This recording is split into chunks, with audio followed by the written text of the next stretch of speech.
l'art de la négociation. C'est au fond ce que Donald Trump est en train de vendre.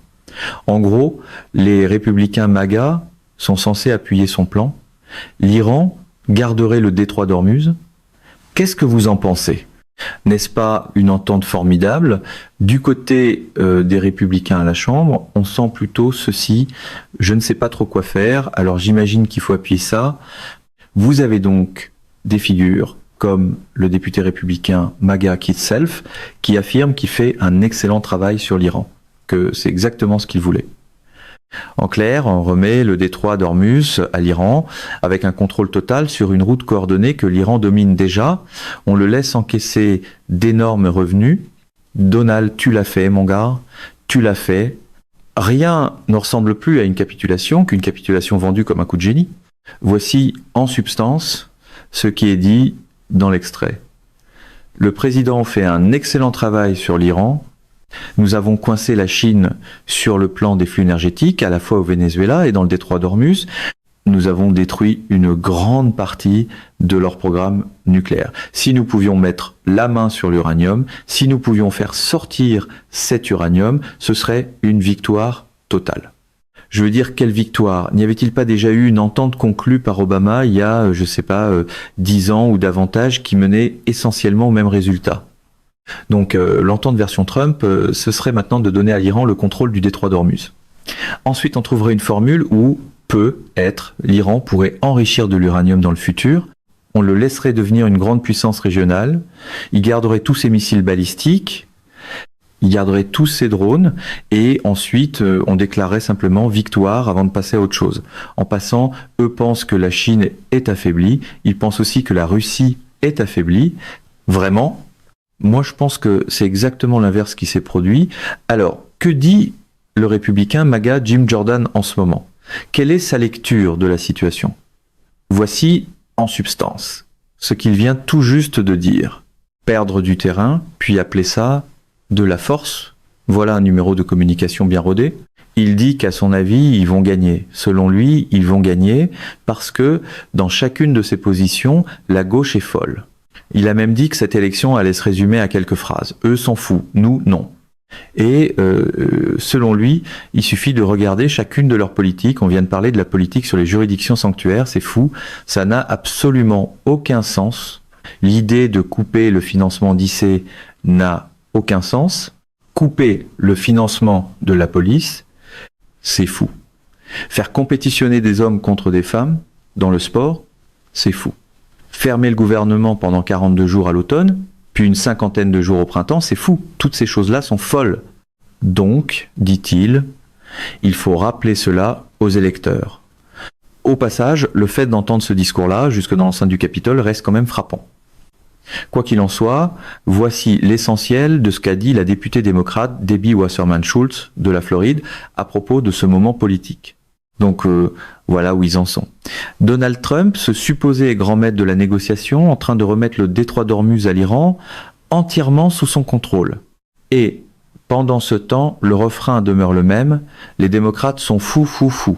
Le simple fait que Jim Jordan tienne ce genre de propos en dit déjà long. Ce moment politique est particulièrement révélateur.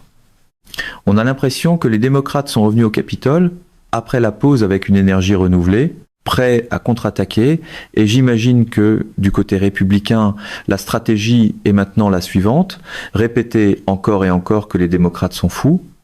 C'est exactement l'impression que tout cela donne. Quand les arguments s'effondrent, il reste souvent juste les slogans, et un peu plus de volume. MAGA ne sait tout simplement pas quoi faire avec autant de victoires. Le prix de l'essence grimpe, le prix à l'épicerie grimpe, le logement coûte plus cher, les services publics coûtent plus cher, les soins de santé coûtent plus cher, et ils refusent de faire quoi que ce soit. Ils ont lancé une guerre contre l'Iran, et oui, il s'agit du pire acteur terroriste au monde. L'Iran contrôle le Hamas, le Hezbollah, et d'autres groupes affiliés qui commettent des actes terroristes, et cette menace doit être neutralisée. Il ne devrait absolument jamais posséder l'arme nucléaire. Mais regardons où nous en sommes aujourd'hui. L'Iran possède toujours de l'uranium. Il possède encore une quantité importante d'uranium enrichi, enfoui profondément sous terre, sur laquelle Donald Trump a changé de position à répétition. Apparemment, ce n'est plus nécessaire de faire sortir cet uranium d'Iran. On a laissé à l'Iran le contrôle, ce qui lui permet de générer une énorme quantité de revenus grâce au détroit d'Ormuz. Les sanctions ont été levées.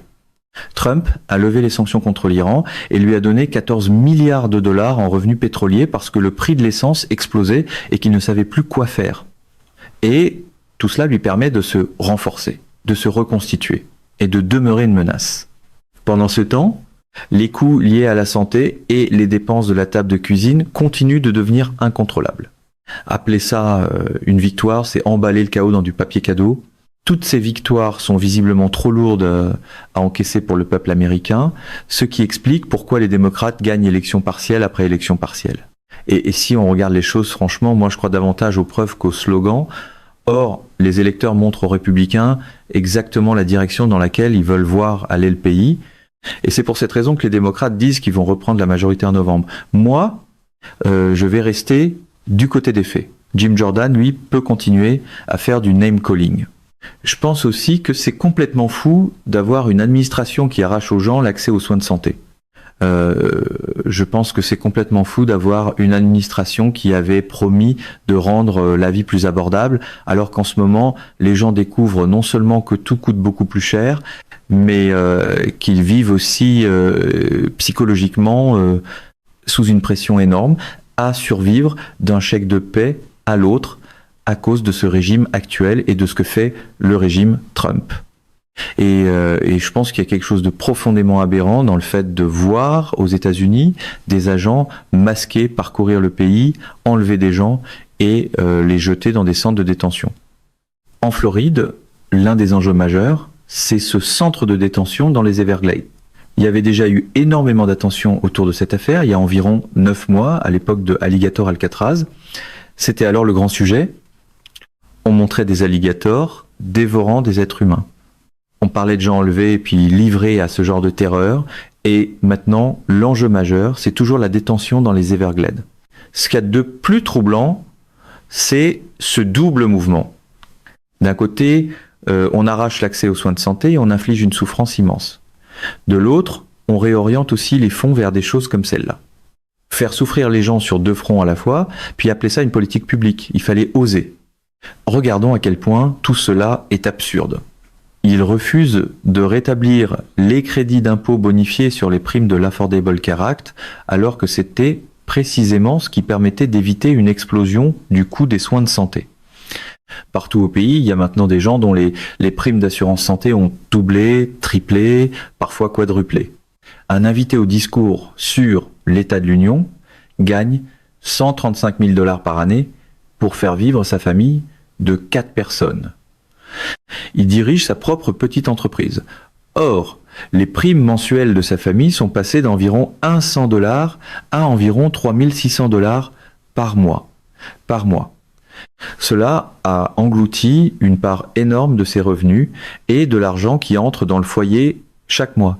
Cette famille a dû prendre des décisions extrêmement difficiles. Une chose, cependant, ne peut pas être sacrifiée. Les soins de santé. Parce qu'ils savent qu'ils doivent encore pouvoir aller chez le médecin lorsqu'ils tombent malades. Alors oui, ces choix cruels, cette indifférence, cette brutalité, c'est ça le point chez les républicains. Que ce soit en refusant aux gens l'accès à des soins abordables ou dans la manière dont les lois sur l'immigration sont appliquées, quant à Yes Road dans les quartiers de Weston, dans le sud de la Floride, littéralement, des agents 10 arrêtent des camions d'entretien paysagers sur la route principale de la ville. Ils fouillent ces véhicules au hasard. Et ils exigent les papiers des gens en fonction de la couleur de leur peau, de leur accent ou de la langue qu'ils parlent. Un mouvement qui se dit obsédé par la liberté passe un temps fou à organiser son contraire. Et la situation la plus grave en Floride liée à tout cela, c'est ce centre de détention dans les Everglades, parce que je refuse d'utiliser le nom qu'ils lui donnent. C'est un monument à la cruauté. On y parque environ 1500 hommes dans des cages, de vraies cages, à 1h30 à l'intérieur des Everglades. On leur refuse la dignité humaine la plus élémentaire. Ils dorment à côté de toilettes, dans ces cages sans aucune intimité. Les repas qu'on leur sert sont insuffisants sur le plan nutritionnel. Il y a environ une semaine, une visite surprise a eu lieu. Elle faisait suite à une visite planifiée l'an dernier. Et lorsqu'on a demandé à voir la nourriture destinée aux détenus, on a apporté une boîte parce que tout arrivait déjà emballé contenant des sandwichs, de petits sandwichs à la dinde, un sac de croustilles et une barre Nutri-Graines. Ce n'est absolument pas suffisant pour le dîner d'un homme adulte. La date d'expédition indiquée était le 28 mars. Or, la visite a eu lieu le 9 avril et cette nourriture n'avait toujours pas été servie. Donc, on leur donne de la vieille nourriture. Et pendant ce temps, on affirme qu'il s'agit supposément des pires des pires. C'est ce que Donald Trump avait dit. C'est ce que Ron DeSantis avait dit aussi. Or, les 2/3 des gens qui s'y trouvent n'ont aucun casier judiciaire. Aucun. Et, à vrai dire, rien ne permet même de dire qu'un seul d'entre eux possède un dossier criminel réellement dangereux. C'est donc un endroit vil, dégoûtant, où l'inhumanité n'est pas un accident. C'est le but même du système. Et cet endroit doit être fermé. Je pense aussi que beaucoup de gens qui regardent cela n'ont peut être pas volontairement oublié ce qui se passe là-bas. Mais il y a tellement de distractions, tellement d'événements, tellement d'autres horreurs qui s'accumulent qu'un grand nombre de personnes doivent se dire « Attends une minute, ça continue encore ?» Oui, ça continue encore. Et c'est bien là le problème. Et pour revenir à ce point, au moins les 2/3 peut être même davantage des personnes détenues dans ce centre qui ressemble à un lieu de détention concentrationnaire, un endroit horrible de ce type, sont affamées, maltraitées, laissées là, sans savoir quand elles vont sortir, ni ce qui va leur arriver. Elles sont simplement là, abandonnées. Le scandale continue, le cycle de nouvelles lui fait semblant d'être déjà passé au prochain. Voici maintenant quelques histoires concrètes. L'an dernier, selon les responsables sur place, cet endroit devait servir à des séjours très courts. On nous disait que les gens qui s'y trouveraient seraient dans la toute dernière phase de leur expulsion. Ils y passeraient brièvement, puis seraient renvoyés. Sauf qu'en réalité, il y a des centaines de détenus qui y restent depuis 3, 4, 5, parfois 6 mois. Plusieurs sont plus âgés. Il y a une proportion disproportionnée de personnes de plus de 55 ans. Beaucoup sont des Cubains, parce que Cuba n'accepte pas, en réalité, de reprendre les détenus que les États-Unis veulent lui renvoyer, et ce depuis très longtemps. Quand cela arrive, ces personnes sont parfois envoyées dans des pays dont elles ne parlent même pas la langue. Depuis que cette visite surprise a été rendue publique, il y a eu énormément d'appels au bureau de la députée, des appels qui décrivent les conditions réelles à l'intérieur. Une personne a signalé qu'un homme détenu sur place avait une tumeur et qu'on lui refusait l'accès au traitement. Ce n'est que lorsqu'une infirmière sur place a insisté qu'un traitement a enfin commencé. Il y a aussi eu des signalements de détenus privés de nourriture, d'autres auraient été envoyés dans une cellule punitive apparemment minuscule. Quand la question a été posée, la réponse a été « Non, bien sûr, nous ne faisons rien de tel ». Pourtant, ICE affirme même devant les tribunaux n'avoir rien à voir avec cette installation. Sauf qu'il a été confirmé par les responsables sur place qu'ICE y maintient une présence permanente, tous les jours. Toutes les décisions liées aux détenus sont prises par ICE. Lorsqu'il y a eu une tentative d'obtenir des réponses directement auprès de responsables d'ICE, ceux-ci ont refusé de parler. Il y avait pourtant des autorisations de confidentialité signées par des détenus présents dans le centre des Everglades à ce moment-là. Normalement, l'accès est autorisé lorsqu'une telle autorisation a été signée.